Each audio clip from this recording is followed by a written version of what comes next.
are back. Time for the newspaper review. Joining me this morning to expound some more on that is a communications specialist, that is Alenga Torosterdt, and we'll be going through the People Daily, the Standard newspaper, and the Daily Nation. We already have the People Daily on the screen. Good morning, Alenga. Good morning, Linda. How are you? You well? I'm good. Yes. Good to have you. Thank you. Sawa. So, it's been a while since we got you on board. I guess I'm used to you almost every other week. And Sure. yes, here we are with the People Daily. And at last, journey to reopen all schools begins. This a sigh of relief, even as others, of course, have looked at it in a different angle, arguing that maybe we're still not yet there. And the reason why the People Daily says this is because the NYS has been ordered to produce 1 billion worth of masks for learners and teachers, the clearest indication that institutions may resume teaching before January the 5th. And this also in regards to what had been said by the CS for Matters Education, that indeed there needs to be, production of about 1 billion masks, or masks worth 1 billion, if at all we are to get our students back to school. Should we celebrate just yet?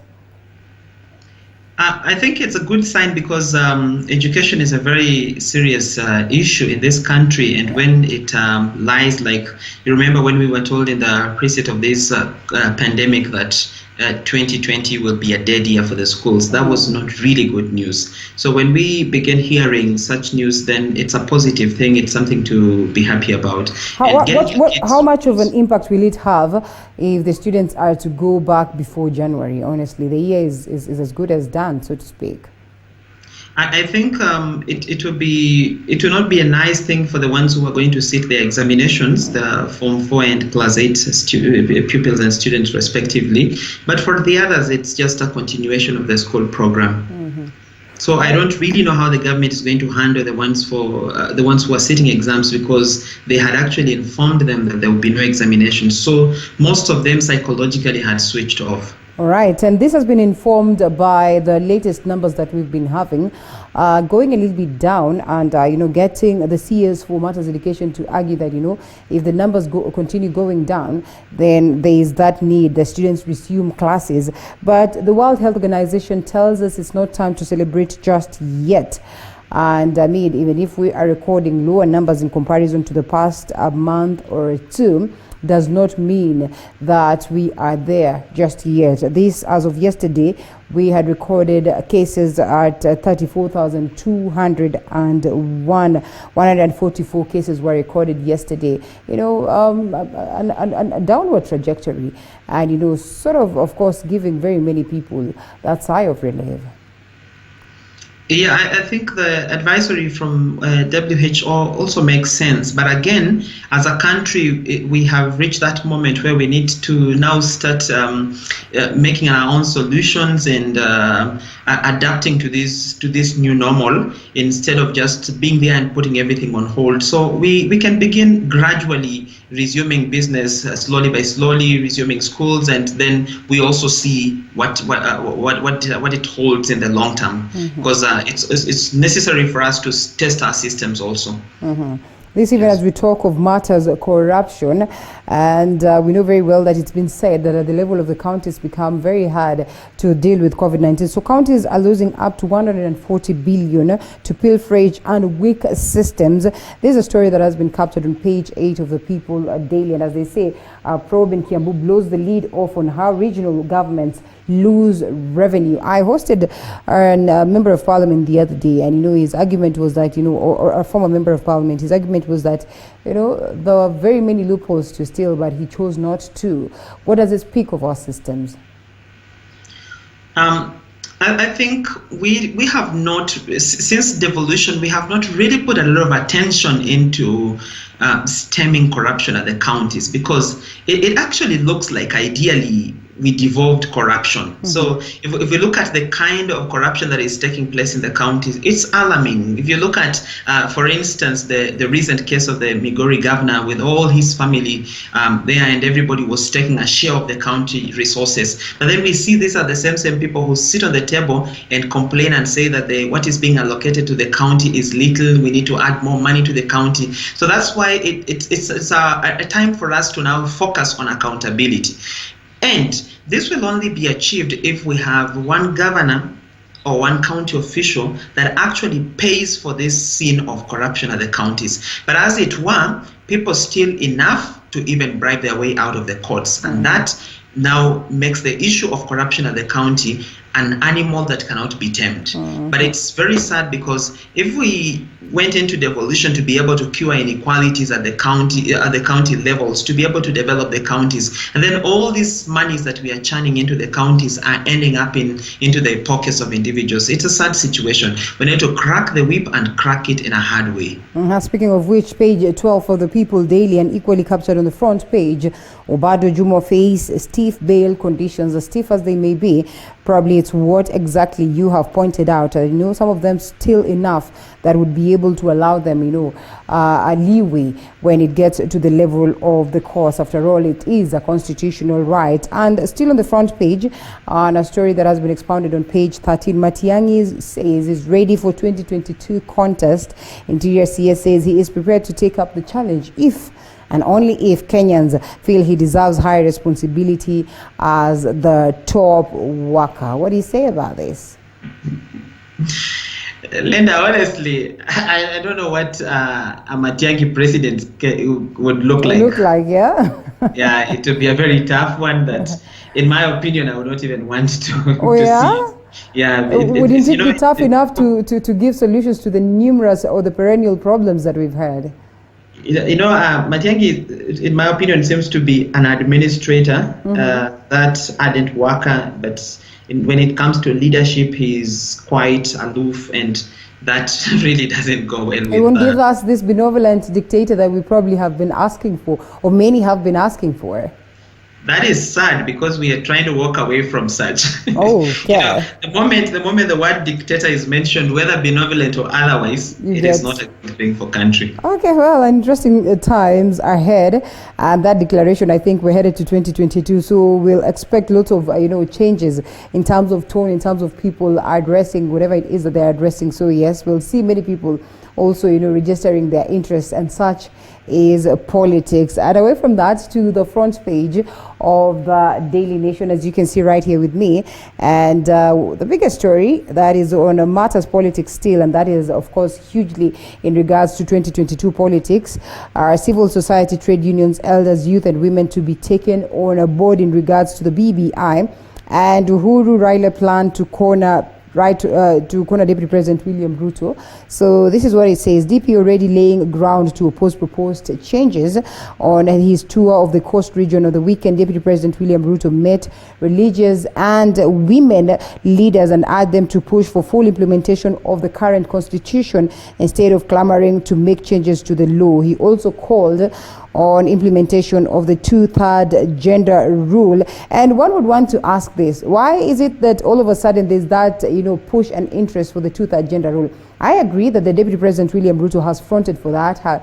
The Right Honorable Raila Odinga too, that is President Uhuru Kenyatta too, has pushed for that. But so what makes the DP think that otherwise is going to happen this time around, after numerously having conversations revolving around them, or revolving around achieving the 2/3 gender rule in vain? The DP is being mischievous as usual. He's building political capital on things that we actually know he doesn't stand for, like the 2/3 gender rule. He's been in government for since 2013. The government of 2013 through to 2017 did not respect the 2/3 gender rule. He was re-elected alongside the president. They did not respect that. So it is immaterial for him to stand up at the moment and try to push for the 2/3 gender rule using his lips face when we know in the heart it speaks something totally different. Most fundamental to discuss is the need to change to amend the constitution in certain aspects or not. The truth is, when this constitution was voted in, we remember quite well the side that was anti the constitutional reforms did not want this constitution to be changed at all. And I remember quite well Honorable Raila Odinga plus the people that were also supporting the constitutional changes told us that this Katiba has a lot of issues that are not okay.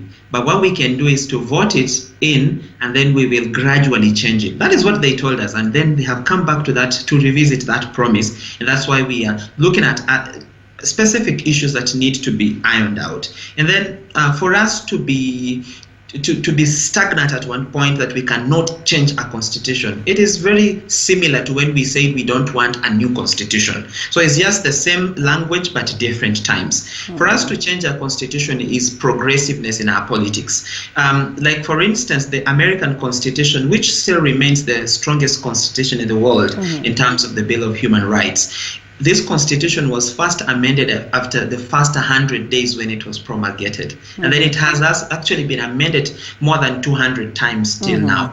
So for us to engage in constitutional amendments and all that, it's not something out of the blues, it's something progressive, and it should inform our politics. But then the question we should be asking ourselves is like, what are the issues we want to change? Have we built consensus on the need to change those issues, but not simply saying, this Katiba is not going to be changed. We want to give power to the people. We want to create more positions at the executive. But why don't we look wholesomely at the areas that need to be changed? Why don't we address issues of discrimination? Why don't we address issues of electoral justice? Those are real issues that pain us. And then if we have a framework to change them, let us examine what is the direction in which they are being changed. Is it a direction that makes sense or not? And this story that has been captured on page 4 speaks of the possibility of resumption of political activities in campaigns, of course, to ensure that they popularize the plan to vote in the BBI and equally counter these utterances by the Deputy President William. It's a developing story. We wait to see what will happen on the same. Also on the front page, flattening curve, while the organization says Kenya's numbers could be masking picture. I think we've touched on that. And open tenders, KEMSA orders will now be online for all to see. This push by President Uhuru Kenyatta, is it really going to come in handy to ensure that we get accountability? When I heard the president talk about this, I was of the opinion, I wish the president would have said, I am giving an ultimatum of this number of days to be able to be brought the report on KEMSA and know who was responsible, and then we take action immediately. That would have inspired confidence in us that the president is committed to fighting the possible graft that happened at KEMSA. But then publishing the details on the website, I do not know what contribution it has in terms of fighting corruption and also making sure that the culprits are brought to book. However, it's a good thing that we know if this person is related to this person, then we can actually know. But how many Kenyans will go to the KEMSA website and check that? That's also another question. But again, Linda, the most annoying thing is that you have seen in the recent past the kind of bravado that people that have been accused of corruption carry. You look at it and you're like, oh my God. You remember the other day, Obado's daughter was actually flashing a middle finger at journalists while she was being arrested for corruption. The other day, the KEMSA chairman was patronizing senators in the Senate, and it was a shouting match. Just yesterday, Aisha Juma was talking at the top of her voice and saying how she's being haunted because of the political side she's on, and she's not going to change her political standing. I mean, this has to come to an end. We have to see a Kenya where if you are convicted of, if you are suspected to have committed a crime, especially that one of corruption, be humble. Let the process go to its logical conclusion. Then after you have indicated, that's when you can now talk loudly. But this kind of arrogance and bravado we are seeing on the screens is very, very disappointing. And speaking of which, there is a story here that has been captured on the Daily Nation, still on the front page, and also expounded some more on page 5. And graft scourge hounds top leaders. In this report, all Kenya's big scandals around corruption have happened just before an election, and in what seems to be a tough time is that President Uhuru Kenyatta, Deputy President William Ruto, Right Honorable Raila Odinga carry the burden of failing to resolve corruption cases, some that are linked to their allies. Where does this position the leadership, and what does it speak to the common mwananchi? I think blaming the three for corruption is really out of place, because we have bodies that are charged with these responsibilities. We have the DCI, we have the Ethics and Anti-Corruption Commission, we have the courts of law. These are the three people that are supposed to give us a conclusive investigations on corruption, prosecutions on corruption, and then when these people step into the courts, they're supposed to be charged. If they're found guilty, they're supposed to be charged. And then that is when we will be seen to be fighting corruption. But as it were, it is very easy for you to be arrested. It is very easy for you to be taken to DCI to record a statement. It is very easy for us to see you standing in the courts, and then eventually a big cash bail is called from you, and you can easily give out, and then we will never hear another story out of that case. So the commitment of the agencies that are charged with fighting corruption must be beyond reproach. Mm-hmm. That is, but when we place the premium of fighting corruption on the three leaders, we are missing the mark completely. But of course, we need to have the political goodwill, the political climate, and the environment that is right to fight corruption. And even before the conviction of Obado, talks are rife on Martha's impeachment as the party summons the MCAs, and also we've seen how much the deputy has come out strongly to address the issues that are within the county. What does it speak? Is it probably a picture where, is almost over and done for Obado, or as always is going to maintain that stance of being a man with 9 lives? Honestly, Linda, someone like Obado doesn't need to be a leader in this country. Mm-hmm. If you look at that, the way he was performing his corruption, involving his children, stealing blatantly, that is somebody that should be stopped, actually. Stopped completely. Mm-hmm. So if the ODM party or the majority party in the county assembly of Migori finds a way to impeach Obado, that would be a very good lesson for other governors. The same thing that happened to Waitito. So it cannot be different for Obado, and it should not even be politicized at this point. Let discipline reign so that we can find sanity in terms of our leadership. The rate of corruption is going very, very high, and if we do not we do not reach a place where we make corruption expensive, we make corruption have real repercussions, then we will be failing. So for Obado, if he gets impeached, it will be a good thing for the country. Mm-hmm. Same applies to Aisha Jumwa, and she says that this is all a political witch hunt. And why is it always common with politicians? I know that the likelihoods are indeed within there could be some level of political witch hunt. And actually this story of Obado is also captured at the front page of the Standard newspaper, where they say ODM has a plot on addressing this issue of Obado. Is it truly political witch hunt, or sometimes it gets to that point where this needs to be done? Linda, they say if you do not see the devil, then probably you're walking in the same direction with them. Mm-hmm. So for them to reach at that point where a political solution has to be found, and maybe what they term as Alenga, yes. Allow me to cut you short. We'll come back to you. Let's pick this phone call before we lose the viewer. Good morning. We've lost him, right? Hello? We lost him, but anyway, yes. Sorry for distracting your line of thought. Let's proceed. Yes, so as I was saying, Linda, we need to ask ourselves, even if we look at the political dimension of an issue, we need to ask ourselves, how did you place yourself in the way? Because if you did not have money running through several accounts and being stolen here and there, then the political stone would not hit you. So let's not look at it from that perspective. I am on this direction. That is why I'm being persecuted. No, the point is, are you guilty or not? That is the fundamental question. Victor from Kikuyu, good morning. Hello. Hello, how are you? Wacha tusikie maoni yako. Yes. Endelea na kusikiza. Good morning to you. Sorry, good morning to you, Victor. Niko sawa. Ndio, tunakusikiza. Ehe, una maoni kuhusiana na ndio? Sasa nilikuwa nauliza. Sasa nilikuwa nauliza. Ndio. Yes. Morning to you. Yes.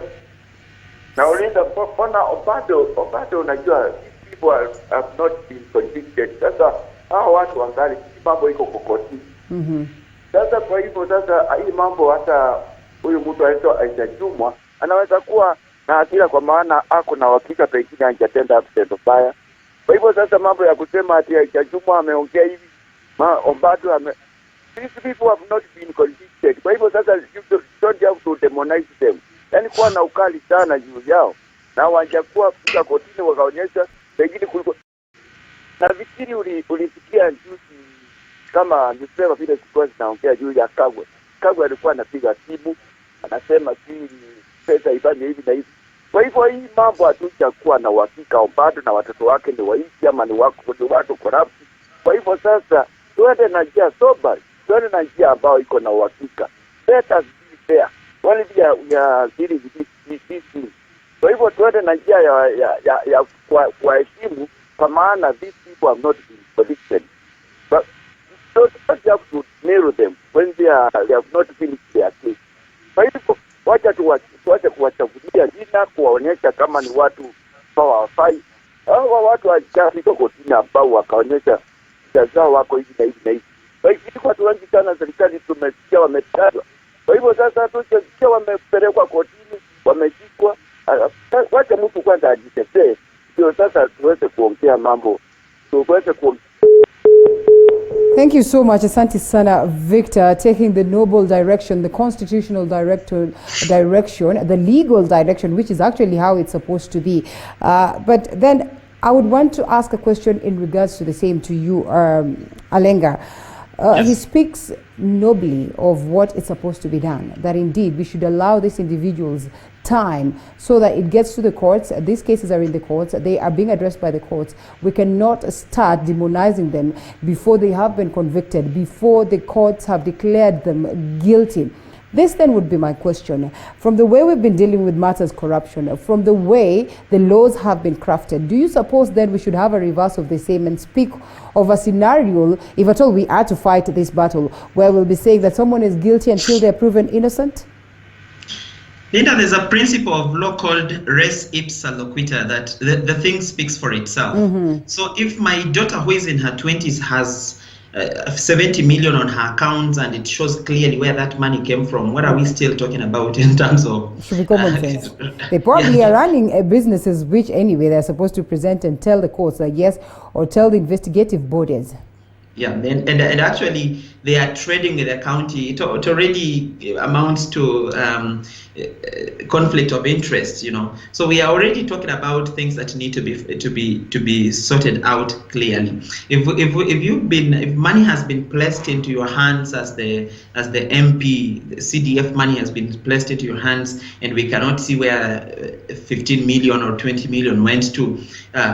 What are we even still talking about? But what I'm asking for is that decency through the process. Even if you're Mheshimiwa, let the law run its course. Do not look so patronizing and you know, just just looking at people like they don't matter and flashing a middle finger at people. It's so disrespectful. It's so disrespectful. To whom much is given, much is required. All right. And page 12 of the Daily Nation. Police usher in a bold new era with digital OB. We had spoken about this, digitizing the systems within the police. Many argued that it was long overdue. Many have argued just how much are we capable of sustaining this. I don't know what you make of this, as that bold move has been taken already. It's a very good move to digitalize the police service operations. But the most important things we need to look at is the technical capacity and also the infrastructure. The technical capacity, have we trained these police officers adequately in how to deal with the system so that they are able to fix even issues that arise and ensure a smooth running of operations. And then number two, do we have the infrastructural bit fully done, the internet supply and a stable internet connection, stable systems and stable databases that will not give us a problem. That is what needs to be done. But the initiative is already a good one. Now working on those modalities, those few things that make the service more reliable and more efficient is what we need to concentrate on. I don't know whether you're able to see the cartoon edition of the Daily Nation. Speaks of a constitution and chapter 6 and how people sail through to do matters corruption, and putting a question mark on that chapter 6 that speaks of leadership and integrity, KEMSA scandal and the loophole that works. What do you make of this? I'm not able to see the cartoon completely. Seeing a very small. You're not able to. Oh, you're not able to see it completely. I don't know why. Well, I don't know whether we can have it on screen. Yeah, now I can see. You can see it much better, yes. Yeah? Yes. So what do you make of the cartoon edition? Yes, this cartoon exactly has a point it is communicating, because if you look at our constitution, the biggest part of the constitution that has been constantly abused is chapter 6, the one that requires us to have integrity to hold public office. We have not seen anybody being taken action against for failing to have integrity, but we have seen lots of people that have integrity issues, but still you find they even have the impetus to speak to us in very strong terms and defend themselves and like what I was talking about, the bravado and all that. But then if we try to we need to reach a point where we force this chapter 6, and I don't know what it's going to take, because it was supposed to take the goodwill of the political class to enforce this, the legislature and the judiciary. Because if somebody has an issue with integrity, then why are we still giving that person opportunities? We have seen, even in our political space, we have seen people who have real integrity issues. They leave this place, they go to the next place. They leave this place, they go to the next place. What are we teaching even the younger generation? That treachery pays, that corruption pays, that having no integrity doesn't really matter. Right. Well, and also her cartoon edition of the People Daily, as we get to wind up on the newspaper review, Wanjiku standing somewhere and says, you know what, indeed charity begins at home. Mheshimiwa and his relatives, and speaks of what we've been treated to the past 1 week and coming to this week, of numerous occasions where we've seen leaders looting, and this time around they're just not looting, but they're looting alongside their family members, looted public funds from Mheshimiwa's wife, looted public funds from Mheshimiwa's children, and so much so. So yes, this is the cartoon edition. What do you make of it? Later we have to, this issue has brought itself to the surface through the Obado family, and if we do not deal with it properly, it's going to open a way for other families that are in power to do whatever they want. We must use this as a prototype to fix it right. I terribly feel so bad that I can be in a country where this is happening. If you look at the Obado story and try to internalize it and see how many young people in Migori do not have opportunities because of one family, if you look at how many people that cannot receive services because of one family, then you know how painful it is. And if we cannot reach a point where we punish graft and punish it so clearly, we will be losing as a country. And there are so many, and I'm very sure there are so many other families if we continue to investigate using this Obado's issue, we'll find so many other governors that their children are engaging in trade with the county government. They are stealing, looting money from the county coffers, and this action must be taken. In fact, a lifestyle audit must be taken upon all these families. Come to speak with about that, and so far, I don't know, is there any lifestyle audit that was conducted? For the Obado family, yes, it was, because if you find a 20-something-year-old having a full house purchased in Loresho and having this amount of money on their accounts, they traded this, they paid this, they paid that. That's actually an audit of the lifestyle of that child, and that should be intensified. Even to other governors that have not been reported to have engaged in any graft, that should just be done to see, are we okay? All right, and on that very note, it's exactly 7 a.m. East African time, and I think it's time now that we wind up on this particular segment as we leave you with that picture of, yes, Mheshimiwa, who's literally full of money. As you can see, the tummy is speaking for itself, and numerous amounts of money that are boxed for the sake of the wife who lives a luxurious life, who for the sake of the children who equally live the luxurious life, and actually even the rats within the houses of Mheshimiwa enjoy some bit of it, as you can see. Yeah, they have something to eat, while Wanjiku on this at the end wearing the flag, speaking of how wanajivunia kukua wa Kenya are not able to enjoy some of these things. It's pretty much unfortunate, or so to speak, and paints a reality of what things are like right here in the country. But all the same, we leave it at that. Thank you so much, Alenga, for the great insights, as we look forward to see you some other time. Thank you, Linda. You have a beautiful day. You too. Thank you so much. Let's cross over to a different segment altogether. Like I said, it will be all about Matters Africa. So keep it right here. We'll be right back.